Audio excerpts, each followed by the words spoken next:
Assalamualaikum semuanya, kami dari kelompok 8 ingin mempresentasikan dengan tema perokok di usia di atas 15 tahun di daerah Banjarmasin tahun 2021. Latar belakang dari tema ini, merokok di usia dini sangat banyak sehingga menjadi data tertinggi nasional pada tahun 2021. Pada tahun 2007, 2010, 2013 menunjukkan bahwa usia merokok pertama kali paling tinggi di usia 15 sampai 19 tahun. Hal ini dikarenakan ketidaktahuan risiko yang mengenai bahayanya rokok aktif. Menurut data Rakernas tahun 2013 didapat tren usia merokok meningkatkan pada usia remaja 10 sampai 19 tahun. Remaja sudah tidak termasuk golongan anak, juga tidak termasuk golongan dewasa ataupun tua. Remaja yang berada di antara anak-anak dan orang dewasa, remaja masih belum maupun mampu untuk menguasai fungsi-fungsi fisik maupun psikisnya. Jika ditinjau dari segi tersebut,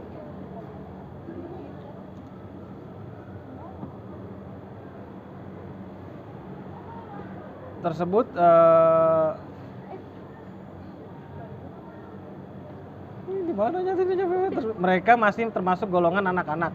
Remaja pada umumnya mereka yang masih belajar di sekolah menengah ataupun perguruan tinggi. Fenomena di lapangan menunjukkan sebagian remaja yang berstatus pelajar SMA dan memakai seragam sekolah merokok di lingkungan sekolah sendiri maupun di tempat umum. Di lingkungan sekolah misalnya terjadi pada hari sebelum masuk sekolah, waktu istirahat ataupun pulang sekolah. Mereka sering merokok di tempat penitipan sepeda motor, warung makan, rental PlayStation ataupun rumah siswa yang dekat dengan sekolah. Mereka merokok dengan mengobrol sambil mengobrol, serta biasanya menghabiskan rokok sekitar 1-5 batang dalam waktu yang singkat. Perilaku mereka ada yang sembunyi-sembunyi supaya tidak ketahuan oleh pihak sekolah, tapi ada juga yang secara terbuka memperlihatkan perilaku merokok di tempat-tempat umum seperti pinggir jalan, terminal. Semakin bebas para siswa memperlihatkan perilaku merokok mereka. Rumusan masalah, apa yang dimaksud dengan rokok? Rokok adalah lintingan atau gulungan tembakau yang digulung atau dibungkus dengan kertas, daun, atau kulit jagung. Besarnya hanya sebesar kelingking dengan panjang 8-10 cm. Biasanya dihisap seseorang setelah dibakar salah satu ujungnya. Rokok merupakan pabrik bahan kimia berbahaya. Hanya dengan membakar dan menghisap satu batang rokok saja dapat menyebabkan 4.000 jenis bahan kimia dan 400 diantaranya sangat beracun. 40 diantaranya dapat berakumulasi di dalam tubuh dan dapat menyebabkan kanker. Bagaimana dampak bahaya rokok? Bahaya rokok bagi kesehatan bukan hanya saja bagi perokok, tetapi bagi orang-orang di sekitarnya. Karena efek asap rokok atau perokok pasif, orang-orang yang merokok mereka belum tahu tentang pengertian kesehatan sesungguhnya.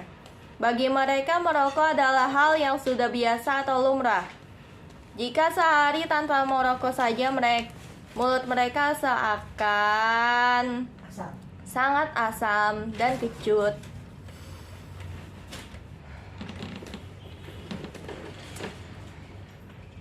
Dan tidak enak.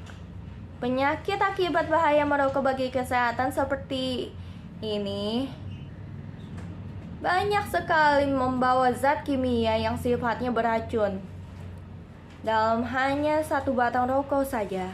Apabila dalam sehari kita menghabiskan 6 batang atau setengah bungkus dari rokok, sudah berapa banyak racun yang dihisap? Kemudian racun tersebut berakumulasi selama bertahun-tahun menjadi perokok. Tentu hal ini sama saja akibatnya dengan bahaya narkoba. Untuk itulah sebaiknya kawan-kawan mengetahui bahwa beberapa penyakit berbahaya yang dapat diakibatkan oleh rokok, seperti yang telah saya bicarakan, bahwa merokok bagi kesehatan tubuh dapat menyebabkan impotensi dari organ reproduksi, penyakit paru-paru, kanker, dan masih banyak yang lainnya. Bagaimana cara menghindari pengaruh merokok? Tentunya dengan memperbaiki olahraga dan mengatur pola makan yang sehat. Cara menghindari pengaruh rokok. Yang pertama adalah penyuluhan bahaya merokok di tingkat sekolah baik SD, SMP maupun SMK. Yang kedua, olahraga. Yang ketiga, atur pola makan yang sehat. Yang keempat, untuk mengetahui tentang rokok, untuk mengetahui tentang bahaya merokok bagi para remaja. Yang keenam, untuk memahami cara menghindari pengaruh rokok. Kepada instansi kesehatan untuk lebih meningkat bahayanya penyuluhan atau promosi tentang dampak merokok, bahaya perilaku merokok kepada siswa sehingga pelajar akan lebih memahami dan mengerti dampak bahaya merokok. Yang akhirnya perilaku merokok di kalangan siswa bisa diminimalisir. Di SMK Syuuda Banjarmasin dengan nilai lebih dari 0,5 dan dapat disimpulkan yaitu sebagian besar perilaku merokok pada siswa kelas 6 di SMK Syuuda Banjarmasin, sebagian besar 37 orang siswa, 60,7% memiliki perilaku merokok. Perilaku teman sebaya yang kurang baik 39 orang siswa, yaitu ada 63,9%. Sedangkan perilaku teman sebaya yang baik hanya 22 orang siswa, yaitu ada 36,1%. Lingkungan tempat tinggal yang kurang baik sebesar 37 orang siswa, yaitu 60,7%. Sedangkan lingkungan tempat tinggal yang baik hanya 24 orang siswa, yaitu 39,3%. Perilaku keluarga yang kurang baik sebesar 37 orang siswa, yaitu 60,7%. Sedangkan perilaku keluarga yang baik yaitu ada 24 orang siswa, 39,3%. Sedangkan perilaku keluarga yang baik yaitu ada 22 orang siswa, 36,1%. Perilaku merokok pada siswa kelas 6 di SMK Syuuda Banjarmasin dengan nilai P sama dengan 0,000. Kesimpulan, berdasarkan hasil penelitian tentang hubungan faktor eksternal remaja dengan perilaku merokok pada siswa kelas 11 di SMK Syuuda Banjarmasin dengan nilai kurang lebih 0,05 dan dapat disimpulkan yaitu sebagian besar perilaku merokok pada siswa kelas 11 SMK Syuuda Banjarmasin sebagian besar 37 orang siswa 60,7% memiliki perilaku merokok. Perilaku teman sebaya yang kurang baik sebesar 39 orang siswa 60,39%. Sedangkan perilaku teman sebaya yang baik hanya 22 orang siswa 36,1%. Lingkungan tempat tinggal yang kurang baik sebesar 37 orang siswa 60,7%. Sedangkan lingkungan orang siswa 60,7%. Sedangkan perilaku keluarga yang baik 24 orang siswa 39,3%.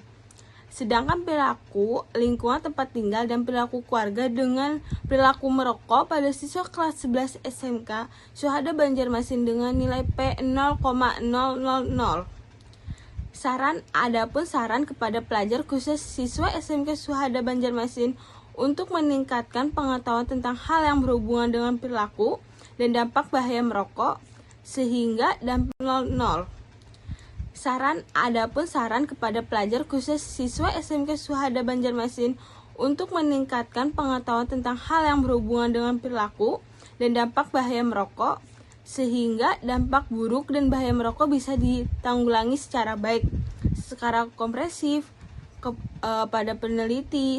Selanjutnya perlu mengadakan penelitian yang berkaitan dengan beberapa faktor lain yang berkaitan dengan perilaku merokok kepada instansi kesehatan untuk lebih meningkatkan bahan penyuluhan atau promosi tentang dampak bahaya perilaku merokok kepada siswa sehingga pelajar dapat bersikap positif. Terima kasih, itu dari kelompok kami.